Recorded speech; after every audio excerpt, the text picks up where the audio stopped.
22-23 বছরের একটা মেয়ে কোনো ছেলেকে পছন্দ করে বাড়ি জানানোর পর বাড়ি থেকে বলে চাকরি পেলে ওই ছেলের সাথে বিয়ে দিব। ছেলে মেয়ে এক বয়সের এবং ছেলের পড়াশোনা শেষ করে চাকরি পেতে অনেকটা সময়ই লাগবে। মেয়ে অনেকবার বাড়িতে বোঝানোর চেষ্টা করার পরও বিয়ের জন্য রাজি হয় না, বরং মেয়ের মা রাগ করে বলে নিজে নিজে বিয়ে করে নিতে। এমন পরিস্থিতিতে যদি মেয়েটা কাউকে না জানিয়ে বিয়ে করে তাহলে এটা জায়েজ হবে কি না? খুব কমন পড়ে গেছে নাকি? এত খুশি হওয়ার কারণ কি? বেশি কমন হয়ে গেছে? আচ্ছা, এই ধরনের প্রশ্ন প্রায় আসে। 10টা আসলে একটার উত্তর দেওয়ার চেষ্টা করি, তারপরে এটা গুরুত্বপূর্ণ বলতে হবে, খুব অল্প করে বলি। দেখুন, আল্লাহ সুবহানাহু ওয়া তাআলা বিবাহের দায়িত্ব দিয়েছেন অভিভাবকদের উপরে। আল্লাহ কোরআনে বলেছেন, ওয়া আনকিহুল আয়ামা মিনকুম ওয়াস-সালিহিনা মিন ইবাদিকুম ওয়া ইমাইকুম। অভিভাবকদেরকে আল্লাহ অর্ডার করেছেন তোমরা তোমাদের অধীনস্থদেরকে বিবাহ দাও।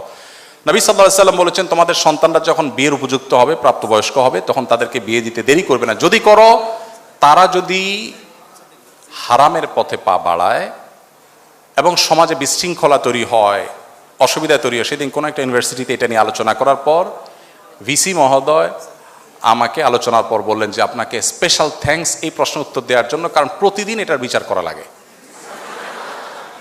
তো আমি বলতে চাই যে নবী সাল্লাল্লাহু আলাইহি সাল্লাম বলেছেন, যদি সন্তানরা বিয়ের উপযুক্ত হয়, অভিভাবকদের কর্তব্য তাদেরকে বিয়ে দেওয়া। যদি না দেয় এবং সন্তানরা যদি বিপদগামিতার পথে পা বাড়ায়, সমাজে বিশৃঙ্খলা সৃষ্টি হয়, তাহলে সেক্ষেত্রে কি হবে?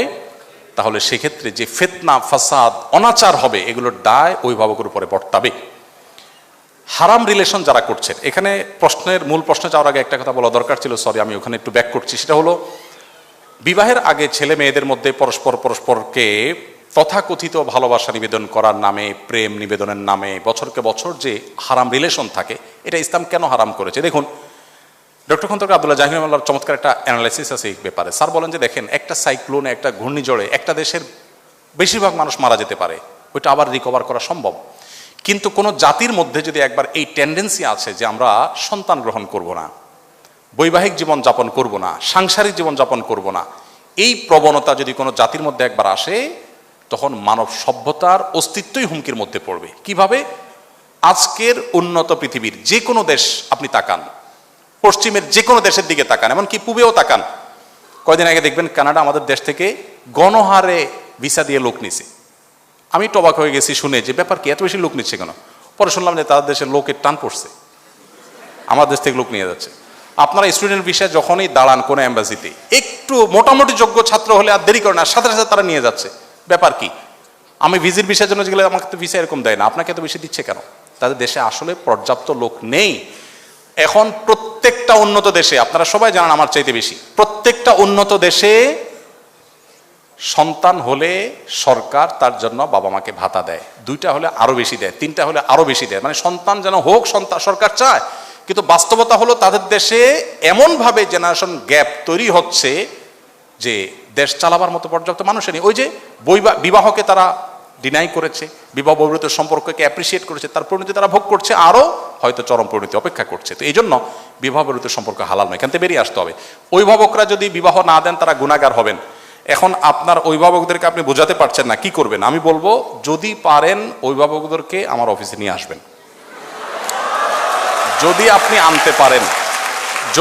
আনতে পারেন, আমি ইনশাআল্লাহ চাচা চাচিকে বোঝানোর চেষ্টা করব ইনশাআল্লাহ। আমি পল্টনের একটা হোটেলে গিয়েছি একটা প্রোগ্রামে, তো এক যুবক তার বাবাকে হাত ধরে নিয়ে আসছে আমার কাছে, এসে বলছে, হুজুর এই আমার বাপ অনেক বলছে বিয়ে দেয় না, একটু বলেন। আমি একটু লজ্জায় পড়ে গেলাম যে কত বেহায়া ছেলে, এভাবে মুখের উপরে বলে নাকি মানুষ? তো বাবা মাদেরকে যদি আপনারা বুঝাইতে না পারেন, তো সেক্ষেত্রে অনেক বুদ্ধি আছে। সেদিন এক যুবক একটা দারুণ আইডিয়া দিল, বললো যে ভাই, আর্লি ম্যারেজের যে উপকারিতা, এটা নিয়ে আপনার একটা বক্তব্য ছিল, আব্বা আম্মাকে তো আসলে ডাইরেক্ট বলাও যায় না, তো ওই বক্তব্যটা ইউটিউবে চালাই দিয়ে আমি টয়লেটে চলে গেছি। তাতে পারপাস সার্ভ অনেকটাই হয়ে গেছে, বাবা মা অনেক কনভিন্স হয়ে গেছে যে হ্যাঁ ঠিক।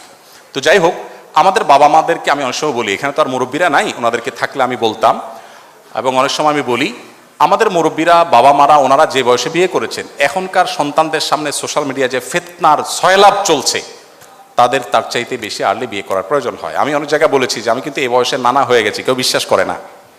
আমি এখন এই বয়সে নানা হয়ে গেছি, ইনশাল্লাহ দাদা হতে যাচ্ছি আল্লাহ চাহেন। তো তো আর্লি ম্যারেজের যে কত উপকারিতা আছে সেটা অনেক লম্বা টপিকের বিষয়, শুধু এটুকু বলবো যে বাবা মাকে কনভিন্স করে বিয়ে করবেন, এটা তাদের কনভিন্স করে করাটা আপনার দায়িত্ব। হানাফি মাযহাব অনুযায়ী প্রাপ্তবয়স্ক মেয়ে নিজে নিজে সিদ্ধান্ত নিয়ে বিয়ে করলে বিয়েটা বাই ল কোরআন হাদিসের আলোকে শুদ্ধ হয়ে যাবে, যদিও অন্যান্য ইমামদের মতে অভিভাবকের সম্মতি ছাড়া মেয়ের বিয়ে বিশুদ্ধ হবে না। তো এই জায়গাটাতে আমি বলবো বোনদেরকে, ভাইদেরকে যে বাবা মাকে কনভিন্স করার চেষ্টা করুন, নানাভাবে কনভিন্স করার চেষ্টা করুন, এটা সিরিয়াস ইস্যু, এবং তাদেরকে জানিয়ে বিয়ে করা ভালো। অনেকে বলে হুজুর পালিয়ে বিয়ে করা যাবে কিনা, আমি বিয়ে তো চুরি না, পালাতে হবে কেন? কনভিন্স করে অভিভাবকদেরকে বুঝিয়ে তারপরে করেন। এই চ্যালেঞ্জগুলো ওভারকাম করতে হবে। আপনি যুবক মানুষ, বিশ্বজয় করবেন কিভাবে? শুধু বিয়ে যদি করতে না পারেন বাপ মাকে বুঝিয়ে। বিয়ে করার ব্যাপারে বাপ মাকে যদি ভালো করে বোঝাতে না পারেন, আপনি দুনিয়া জয় করবেন কোত্থেকে? এই ছোট কাজটা যদি না পারেন চ্যালেঞ্জ নিতে হবে, কিন্তু তাদেরকে বোঝানোর চেষ্টা করতে হবে। আর কত বুদ্ধি দেবো, একটা ছোট টিপস দিয়ে শেষ করি। এলাকার ইমাম সাহেব হুজুরের সাথে বাইল করবেন, হুজুরে ভালো করে চা নাস্তা খাওয়ায় বলবেন হুজুর আমার আব্বাকে একটু এই বিষয়টা ভালো করে বুঝান, দেখবেন হুজুর ইনশাআল্লাহ কনভিন্স করে ফেলেছে।